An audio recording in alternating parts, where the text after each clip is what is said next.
ETV YouTube channels లో మీ వ్యాపార ప్రకటనల కోసం ఈ నంబర్కి కాల్ చేయండి.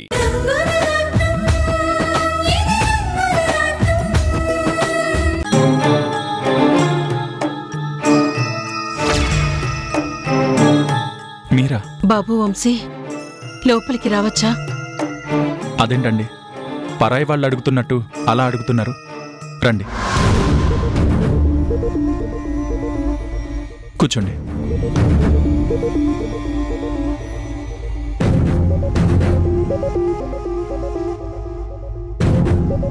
ఆ ఇంటి నుంచి వచ్చిన మనిషిని కదా, మీ ఇంట్లోకి రానిస్తావో లేదోనని అలా అడిగాను. నాకు ఆ ఇంటి మీద కోపం లేదండి, అక్కడున్న కొందరి మీదే ఉంది. అందులో మీరు లేరు. చాలా సంతోషం వంశీ, నీకు నా మీద అంత అభిమానం ఉన్నందుకు. మంచిని మంచి వాళ్ళని నేనెప్పుడూ అభిమానిస్తానండి. సమంత బుద్ధిని మీరెప్పుడూ తప్పుపడుతూనే ఉన్నారు. నా వర్షాన్ని సమంతలాగే మీ సొంత మనవరాలిగా అభిమానించారు.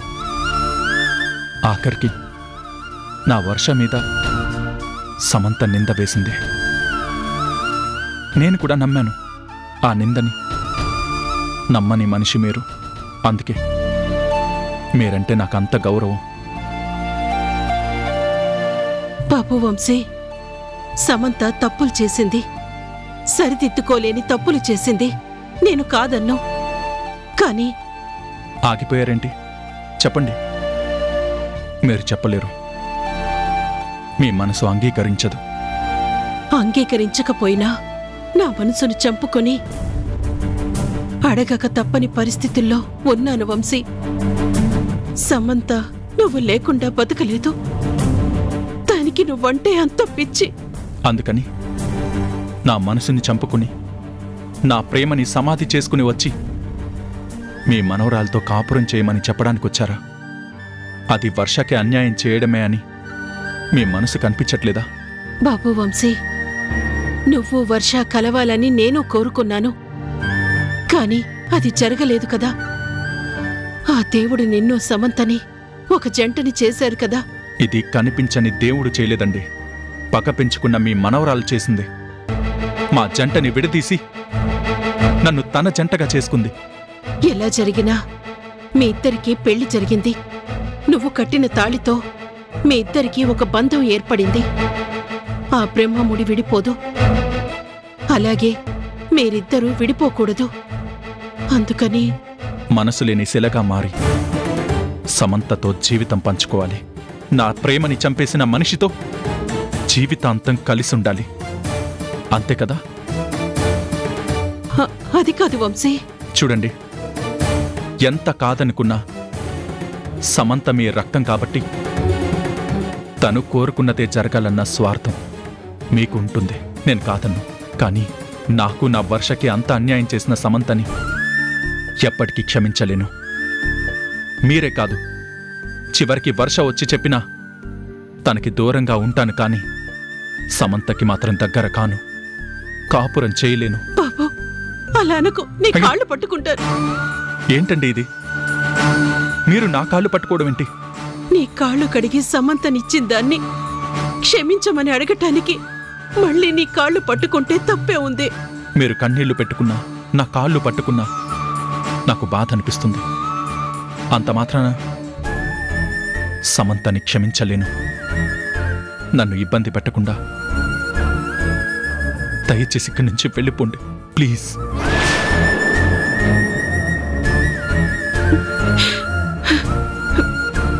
బాబు, నువ్వు కరుణిస్తావన్న ఆశతో వచ్చాను, కానీ కనికరించలేనంటున్నావు.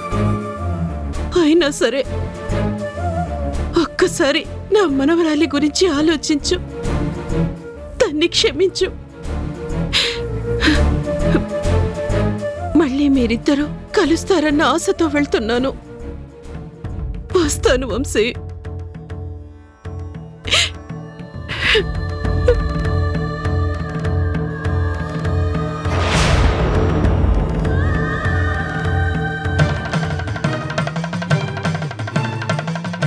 సమంతని వదిలేయడం తప్ప క్షమించడం జరగదు.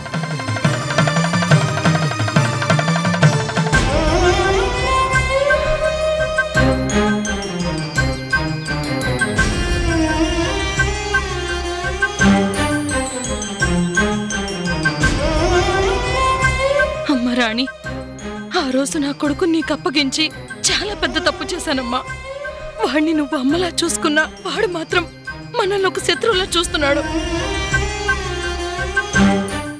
ఆఖరికి మనకి ఈరోజు అన్నం పెడుతున్న హోటల్ని కూడా వాడు అధికారంతో తీయించేశాడు. ఇందులో గోపి తప్పేముందమ్మా? ఆ సుష్మా చేతిలో కీలుబొమ్మ అయిపోయాడు. వాళ్ళు ఎలా చెప్తే అలా ఆడుతున్నాడు. అవునమ్మా, వాళ్ళ నాటకం తమ్ముడికి తెలియదు కదా. వాళ్ళు కావాలని మనల్ని శత్రువుల్లా చూస్తున్నారు. కాకపోతే తమ్ముడు కనీసం నన్నొక మాట కూడా అడగకుండా ఇలా చేయించాడన్న బాధే నేను తట్టుకోలేకపోతున్నాను. కర్మను ఎవరూ తప్పించలేరు రాణి, నీ జాతకమే అంత. ఆ దేవుడు నీ నుదుటి మీద కష్టాలు పడు అని రాసేశాడు. దాన్నెవరూ తప్పించలేరు. అదే ఆ రోజు నీ హోటల్ నాకు అమ్మేసి ఉంటే ఈరోజు నువ్వు నీ సొంత స్థలంలో పెద్ద హోటల్ పెట్టుకునేదానివి. ఇలా ఎవరో వచ్చి నీ సామానులు విసిరేసేవాళ్లే కాదు, దీన్నే రాత అంటారు. దాన్నెవరూ బాగు చేయలేరు.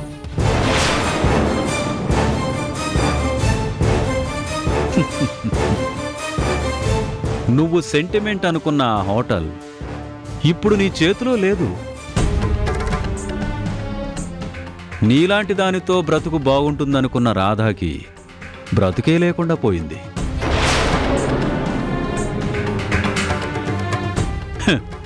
అది నీ జాతకం, దాన్ని ఎవ్వరూ తప్పించలేరు. మరి మీ జాతకం ఏంటి నాన్న?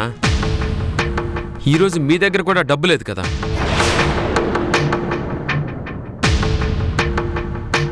రాణి ఆ రోజు హోటల్ అమ్మనన్నది లాభం తక్కువైందని కాదు, ఒక మంచి మనిషి జ్ఞాపకాన్ని వదులుకోలేక.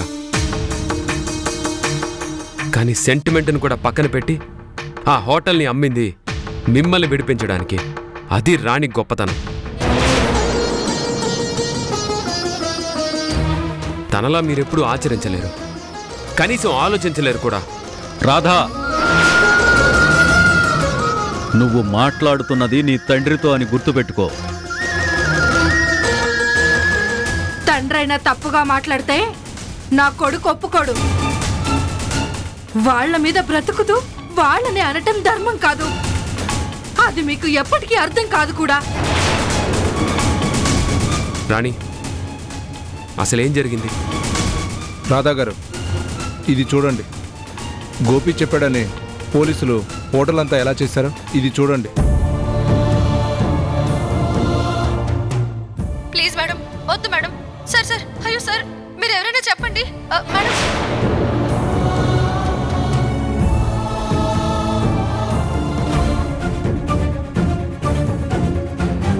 సార్ సార్, మీరైనా చెప్పండి సార్, ప్లీజ్ సార్, కొట్టొద్దని చెప్పండి సార్. సార్, ఇది ఆ గోపిగాడికి చూపించి వాణ్ణి నిలదీస్తాను. ఆంజీ, ఇది చూపించాల్సింది గోపికి కాదు, ప్రపంచానికి. వీడియో తీసి మంచి పని చేశావు. మళ్ళీ ఆ హోటల్ ఎలా తెరిపించాలో నాకు బాగా తెలుసు. ఇప్పుడే వస్తాను.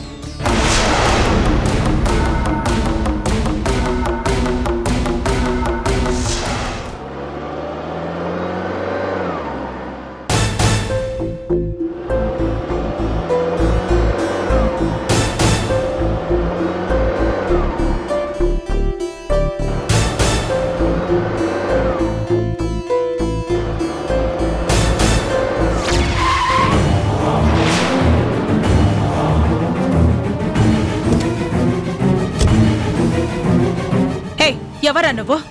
కళ్ళు నెత్తి మీద పెట్టుకుని కారు నడుపుతున్నావా? అసలు ఎవరు నువ్వు?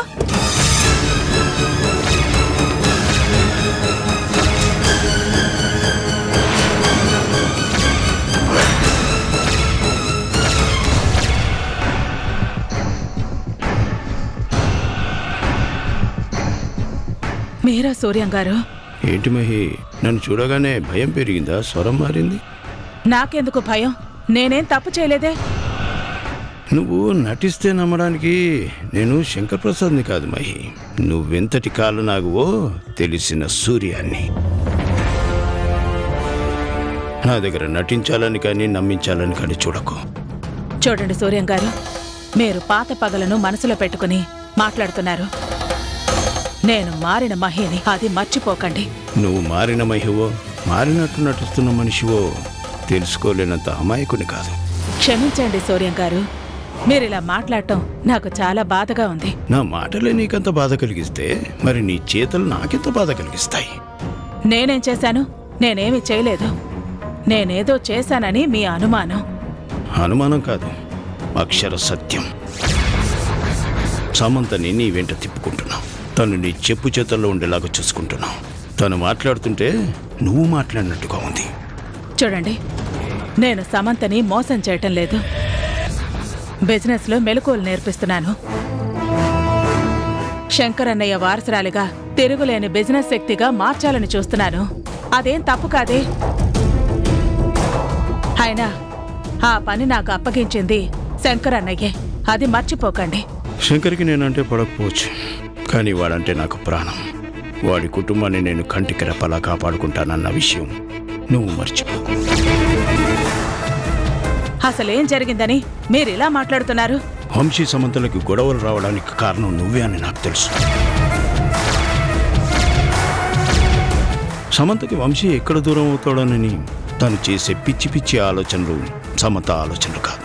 అవి నీ ఆలోచనలన్న విషయం నాకు బాగా తెలుసు.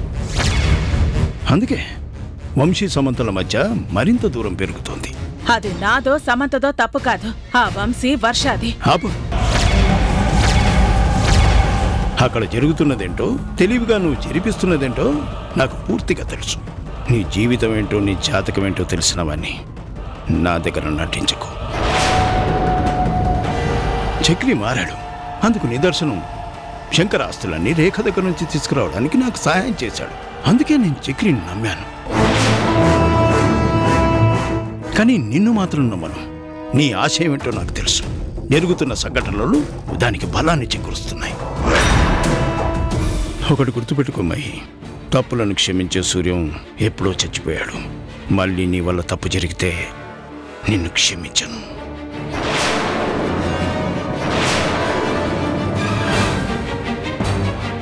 బాగా గుర్తుపెట్టుకో.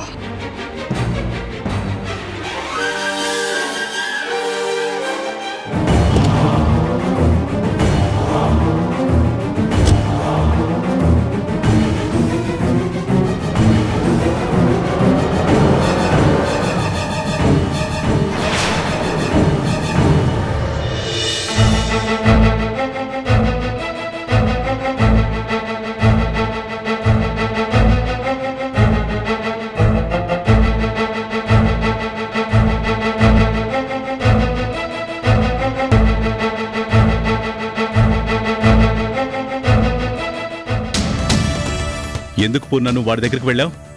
నేను వెళ్ళి కాళ్ళు పట్టుకుంటేనే కనికరించని మనిషి నువ్వు వెళ్ళి బ్రతిమిలాడుకుంటే వస్తాడనుకున్నావా? నా మనవరాలు ఇష్టపడుతుంది కదా అని ఆలోచిస్తున్నాను. లేదంటే వాడెంత, వాడి బతుకెంత? నా స్థాయికి నేను వెళ్ళి వాడి కాళ్ళు పట్టుకోవడమా? నటించడానికి వచ్చిన వాడు నటించకుండా నిజాలు చెప్పి మళ్ళీ మన ఇంట్లో గొడవలు పెట్టాడు. అలాంటి వాడి ఇంటికెళ్ళి నువ్వు బ్రతిమలాడుకోవడం నాకు నచ్చలేదు. తప్పులు మనవైపు ఉన్నప్పుడు తల వంచాలండి. సమంత మన మనవరాలు కాబట్టి అది చేసిన తప్పులు మనం సమర్థిస్తాం. కానీ తాళి కట్టినవాడు ఎందుకు సమర్థిస్తాడు? అదేంటి వదినా, వంశీ అసలే కోపంలో ఉన్నాడు. ఇప్పుడు మీరు వెళ్ళి బతిమలాడుకుంటే కోపం పెరుగుతుంది, కానీ మనసు ఎలా మారుతుంది? కోపంలో ఉన్నాడు కదా అని వదిలేస్తే వాళ్ల మధ్య దూరం పెరిగిపోతుంది. అంతేకాని ఎప్పటికీ దగ్గర కారు.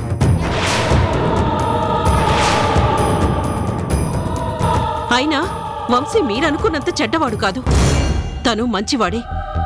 దీని తెలివి తక్కువ పని వల్లే తనలా మారిపోయాడు.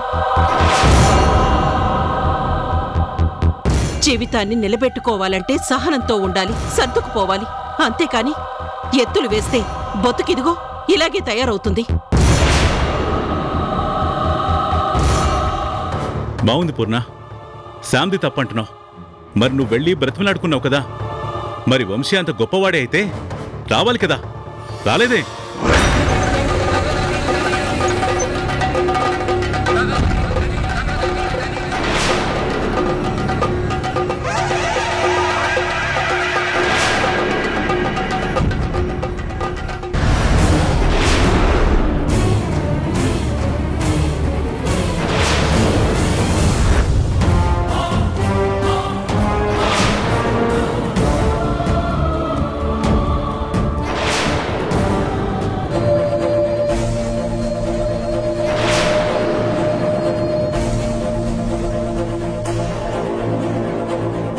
చూశారు కదా, మీ ప్రశ్నలకి నేను సమాధానం చెప్పనక్కర్లేదనుకుంటాను. ఇప్పటికైనా వంశీ ఏంటో మీరు అర్థం చేసుకోండి.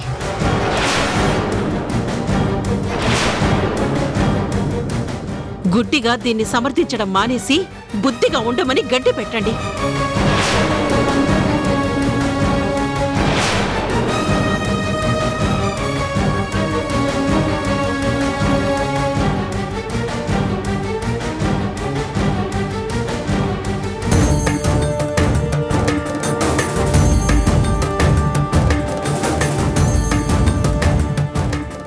చాలా సంతోషం వంశీ, నా మాట గౌరవం ఇచ్చి వచ్చినందుకు. మీ మీద నాకు చాలా గౌరవం ఉంది, కానీ ఇప్పుడు మీ గౌరవం నిలపడానికి నేను రాలేదు.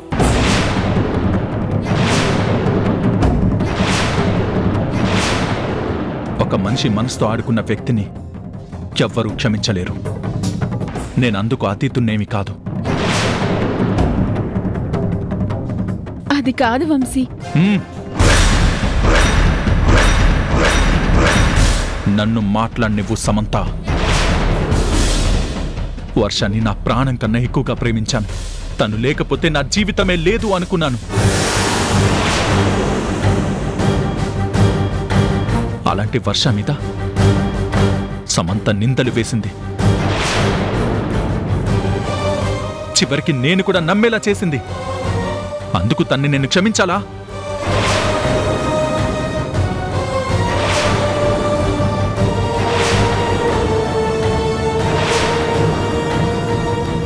నా వర్ష తప్పు లేకపోయినా మీరు తన ఇంటికి వెళ్ళి తనని నాన్న మాటలు అన్నారు. అందరికీ దూరం అయిపోయి అజ్ఞాతంలో బతికేలా చేశారు. అందుకు మిమ్మల్ని క్షమించాలా?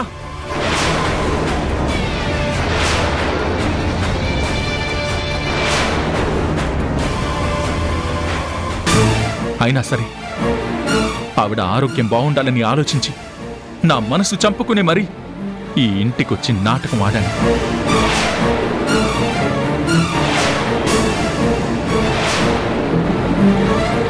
అప్పుడు కూడా తనకి తెలుసు తన మీద నాకు మనసు లేదు అని. అయినా నన్ను వంచించి లొంగ తీసుకోవాలనుకుంది. అందుకు క్షమించాలా?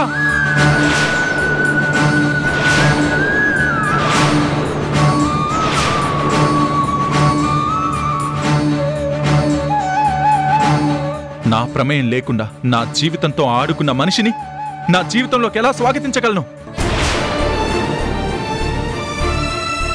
తనతో జీవితాంతం ఎలా కలిసి ఉండగలను? పెళ్లి అంటే 3 ముళ్ళు వేస్తే సరిపోతుందని సమంత అనుకుంది. కానీ ఆ బంధం కలకాలం ఉండాలి అంటే నమ్మకం ఉండాలి.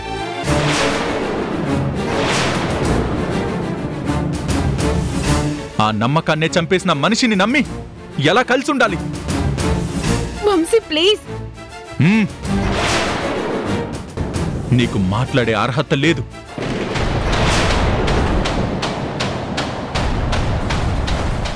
అందుకే నేను ఒక నిర్ణయానికి వచ్చాను.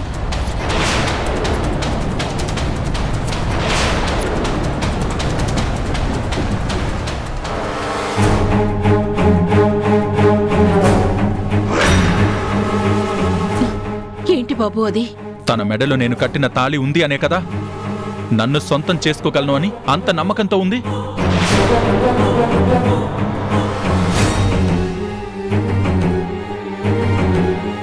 అందరి ముందు కట్టిన తాళిని నేను తెంపలేను. అందుకే లీగల్గా తనతో విడాకులు తీసుకుని శాశ్వతంగా దూరం అయిపోతాను.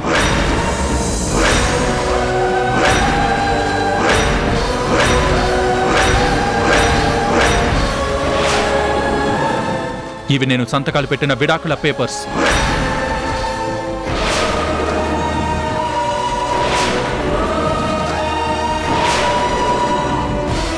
వీటి మీద నువ్వు కూడా సంతకం పెడితే బాగుంటుంది.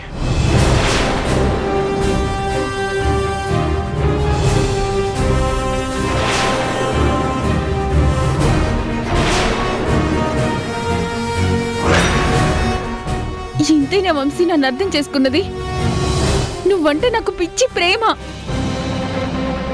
నువ్వు నాకు దూరం అవ్వకూడదని పిచ్చి దానిలో ప్రవర్తించాను.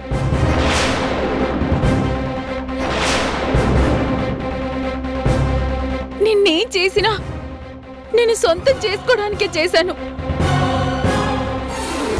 వర్ష గురించి ఆలోచిస్తున్న నీ ప్రేమ గొప్పదైనప్పుడు నీ గురించి ఆలోచిస్తున్న నా ప్రేమ తప్పెలా అవుతుంది వంశీ?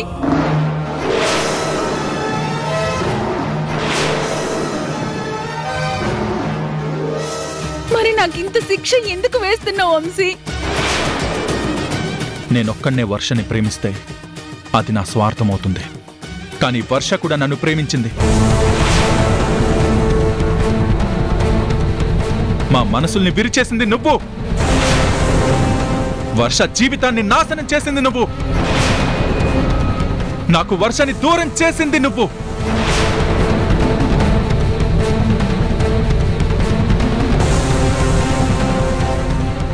నా ప్రేమకి విలువివ్వలేదు నువ్వు. అలాంటిది నీ ప్రేమకి నేనెందుకు విలువివ్వాలి? ఎందుకు నేను నిన్ను క్షమించాలి? అందుకే విడిపోవాలని నిర్ణయించుకున్నాను.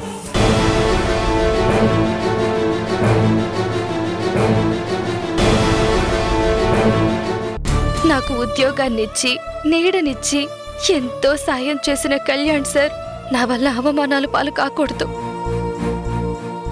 నేను ఇక్కడే ఉంటే మీ అమ్మమ్మ తాతయ్య మీ డాడీ నుంచి నిన్ను విడదీస్తారు. అందుకే ఎవ్వరికీ చెప్పకుండా ఎప్పటికీ కనపడకుండా వెళ్ళిపోతున్నాను.